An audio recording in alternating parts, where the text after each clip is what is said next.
Very good evening, everybody. Meeting again in the session of Kant's philosophy, and we have started discussing about the chapter number 28 from the Kant's philosophy, the study of provings.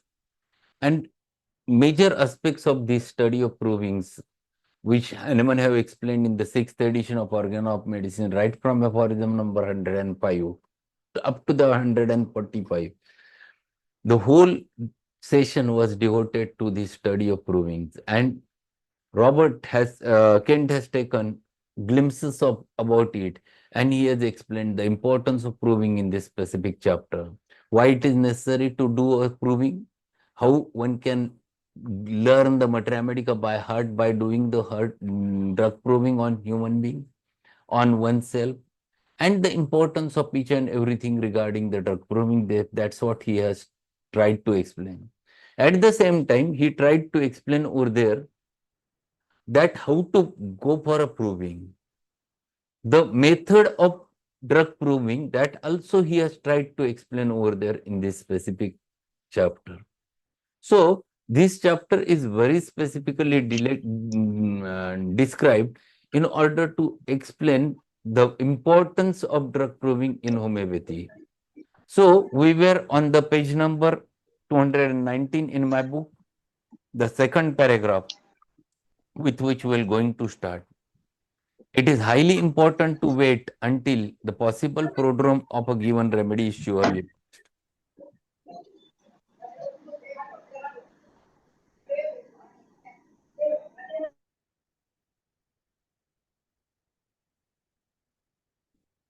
It is highly important to wait until the possible prodrome of a given remedy is surely passed. If it is a short-acting remedy, the action will come speedily. We must bear in mind the prodrome, the period of progress and period of decline when studying the mathematica, as well as when studying the miasms. The master prover will usually be able to indicate to the class whether they should wait a short time or long time before taking another dose, and from this the class will only know whether the drug is proved is acute or chronic. And that's what we have concluded in last lecture, that if you are doing the proving, you must only explain how much time you have to look for the symptoms, and depending on that, you can understand whether you are proving acute remedy or chronic remedy. Then what he says, if the first dose of the medicine produces no effect and enough time has been allowed to be sure that the prover is not sensitive to it, the next best thing is the next best thing to do is to create a sensitiveness to it. If we examine into the effects of poisons, we find those who have once been poisoned by rust are a dozen times more sensitive than before. Those who have been poisoned by the arsenic are extremely sensitive to arsenic after they allowed the first effect to pass off. If they continue, however, to keep on with the first effects, they become less sensitive to it, so that they require larger and larger doses to take effect. This is the rule with all poisonous substances that are capable of affecting the human system markedly. Now, when the time has been passed by which the prover knows he is not sensitive to that remedy, that he has not received an action from the single dose, and perhaps in the class of 40, you will not get more than one or two that will make a proving from 30th potency. To make the proving and to intensify the effect, dissolve the medicine in water and have him take every 2 hours for 24 to 48 hours, unless the symptoms arise sooner. By this means, the prodromal period is shortened. The medicine seems to be intensified by the repetition, and the patient is brought under the influence dynamically of that remedy. As soon as symptoms begin to show, it is time to cease taking the remedy. So he has explained how to administer remedy and what one should look for. If you would have given single dose and there is no reaction, which has happened after giving single dose of 30 of that specific remedy, if there is no reaction, then you want to develop that effect. Then what he says, you dissolve that 30th potency in a water and repeat it for 24 to 48 hours. And then once patient starts showing the symptoms, That's the time where you have to stop giving the further dose of the remedy. Then you have to go for watching what happens after once the symptom starts appearing. No danger comes from giving remedy in this way. Danger comes from taking it for few days and then stopping it and then taking it again. For instance, say you are proving arsenicum. You find that you are not at all sensitive to it, and after waiting 30 days, you start out again and take it in water for 3 to 4 days, and symptoms arise. Now wait. So long as you discontinue it, it will not do any damage. Now the symptoms begin to arise. Wait and let the image producing effects of arsenic wear off. Let it come and spread and go away of itself.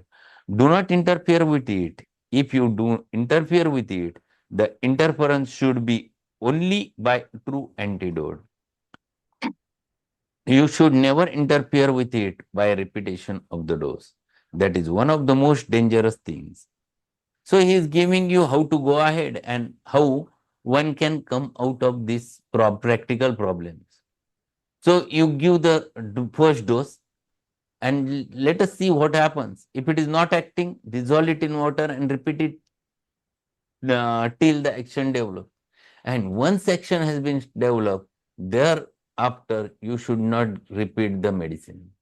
Thereafter, you have to go on watching and observing what happens. Then it is time to write it down all those details. If you repeat in between, then that disturbs. If the arsenic symptoms are coming and showing clearly, and at the end of a week or 10 days, you say, let us brighten this up a little and do this thing more thoroughly.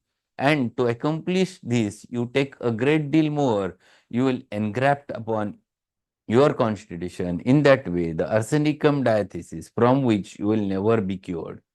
So there, once the symptoms are developing and they are coming out, then there is no question of giving it again. If you give it again, then you will develop arsenicum constitution. This is what our diathesis. You are breaking right into the cycles of that remedy, and it is dangerous things to do. At times that has been done, and the provers have carried out the effects of their provings to the end of their days. If you leave this arsenical state alone, it will pass off entirely. And the prover is very often left much better for it. A proving properly conducted will improve the health of anybody. It will help to turn things into order. It was Hahnemann's advice to young men to make the provings.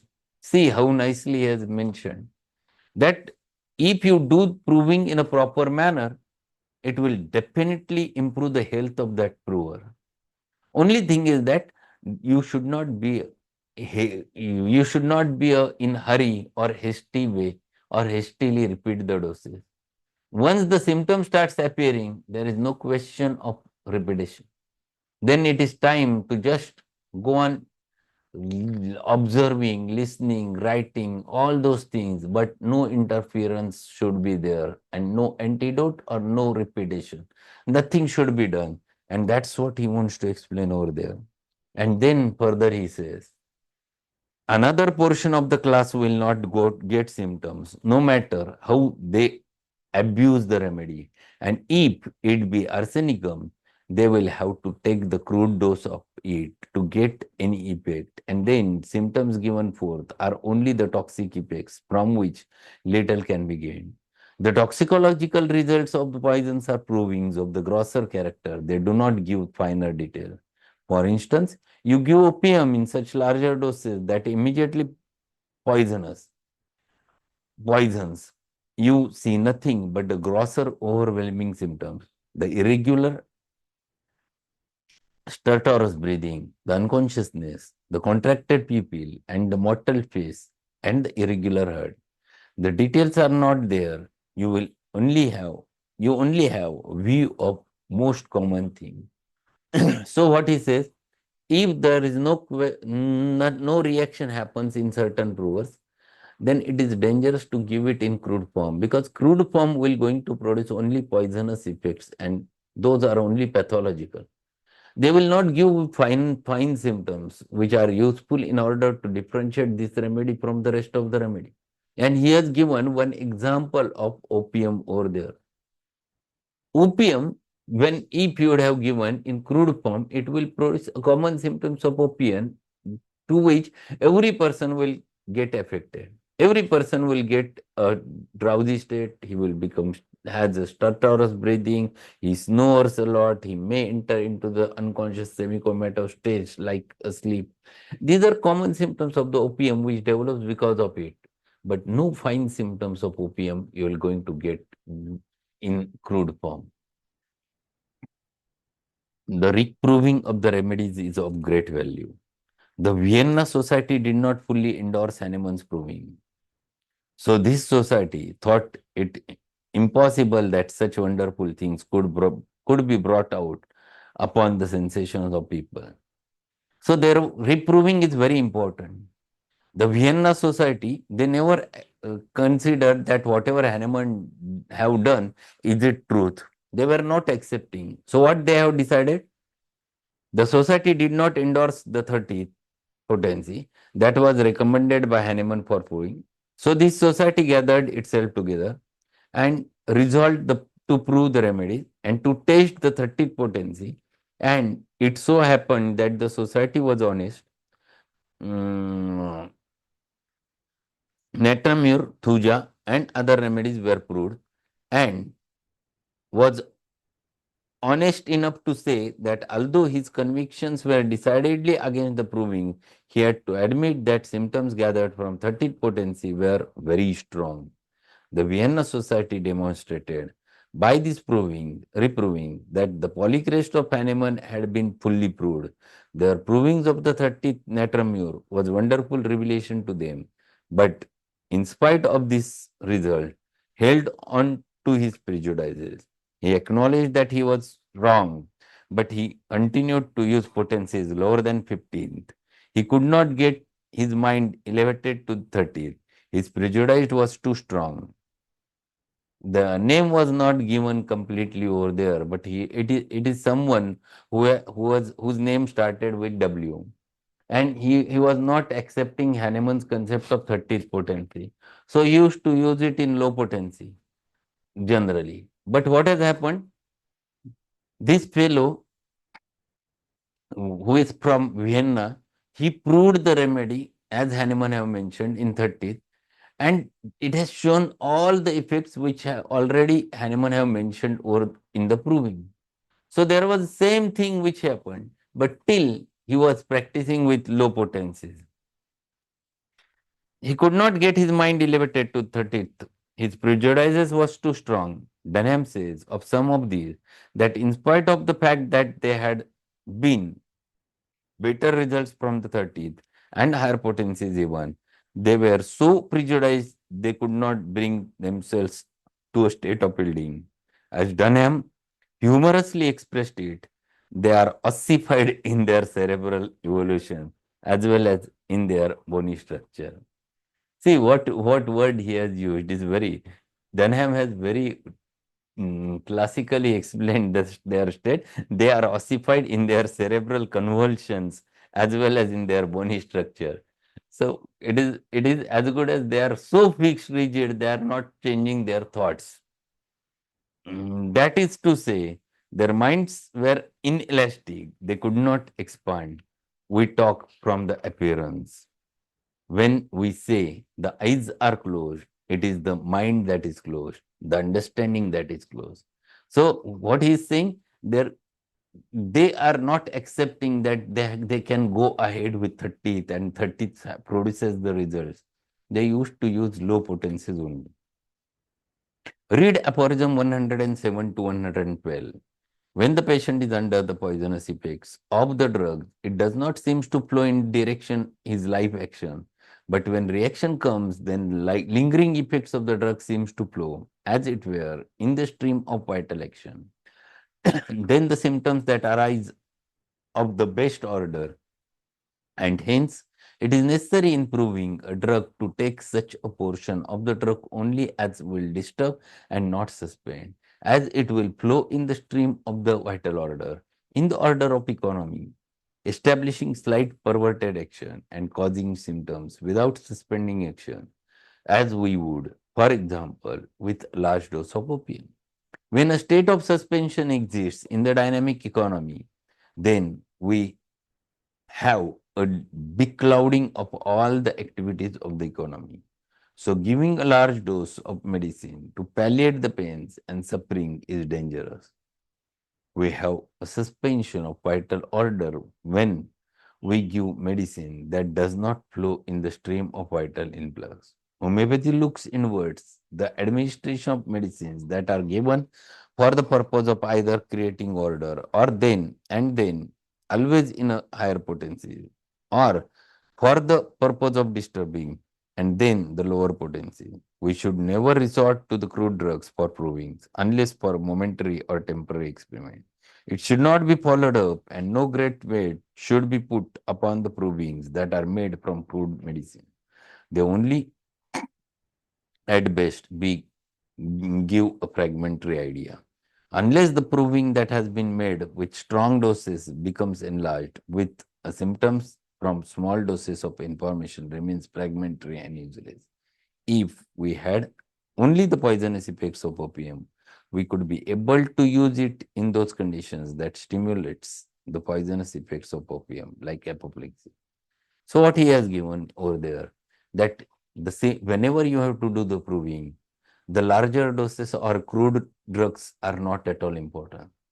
Whatever you have to give is the potentized form. And then you have to wait, you have to look for what changes happens, and that you have to go on writing down. See, this is the method of conducting the proving, and all those details are mentioned by Hahnemann in those aphorisms between 105 to 145. There, he has mentioned how the prover should be, what are the do's and what are the don'ts of prover, and how the person who is conducting master or who is called to be a master prover, how that fellow should be, everything, every detail he has mentioned. And he has mentioned regarding the drugs also, which remedy or which medicinal substance you want to prove. Accordingly, you can choose whether it should be done in low potency or whether it should be done in high potency. But to conclude, he says you should not do the drug proving in crude form, because in crude form you only get a superficial results, a pathogenetic symptom, which are not differentiating symptoms. And to conclude the chapter, what he says in this, there are some prescribers who teach that for the primary effect, primary expect, except one potency must be used, and for the secondary effect, another must be used. No such distinction need be made. I have many times been at the bedside of apoplectic patients when the death would have followed had not the homeopathic remedy been administered. I have been at the bedside of some when the pulse was flickering, when the eyes was glazed, when the countenance was besotted, the stertorous breathing coming, frothing at the mouth, and in few minutes after administration of opium serum, I have seen the patient goes into the sound sleep, remain quiet and rest, wake up with consciousness and go on to the recovery. Alumina has similar state of stupor resembling apoplexy, and hence it is that alumina and opium are antidotes to each other. I remember a case of apoplexy once that puzzled many physicians for some days. I was puzzled too. The patient was in a profound stupor. Opium was administered by the physician in charge before I arrived, and it stopped the stertorous breathing. But the patient remained unconscious. Finally, it was observed that one side was moving while other side had not moved for many days. And that on the paralyzed side, there was a fever, while on the well side, there was no fever. See how minute observations have been done, and that was observed after careful examination of many days. I asked the doctor, after carefully asked doctor if he did not consider that natural state of paralyzed side would be coldness. He thought so too. The whole paralyzed side of this patient had a feverish feeling to the hand. The other side was normal. That seems to be only strange thing in the case. No speech, no effort to do anything, no action of the bowel. A do nothing case. Upon careful study of the Mater Medica, I came to conclusion that alumina was suited to the case, and in 12 hours after taking the dose of alumina in high potency, that fever subsided on the paralyzed side and patient returned into consciousness. So see, these are all the minute details one has to look for, one has to find it out.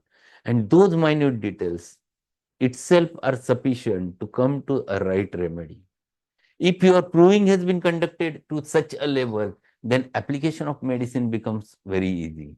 And that's why it is necessary to prove the remedies in potentized form and get exactly what you want. So whole chapter, a big chapter, which covers all those aphorisms, the glimpses of the aphorisms, which Kent has tried to explain over there in this chapter. So we have finished it in 3 lectures and we have learned all the basics related with the drug proving. And every homeopathic physician should know at least all those things what Kent has said. So we have finished one chapter from the third year syllabus. On Monday, we're going to start with the next chapter, that is chapter number 24, idiosyncrasies. So that's all for today. We'll meet again today evening with a new remedy from Borix Mater Medica. It is not there in Allen's keynotes, Tarantula cubensis. Allen has tried to combine them together, Tarantula cubensis and Hips hispanica. So there is no separate remedy mentioned over there.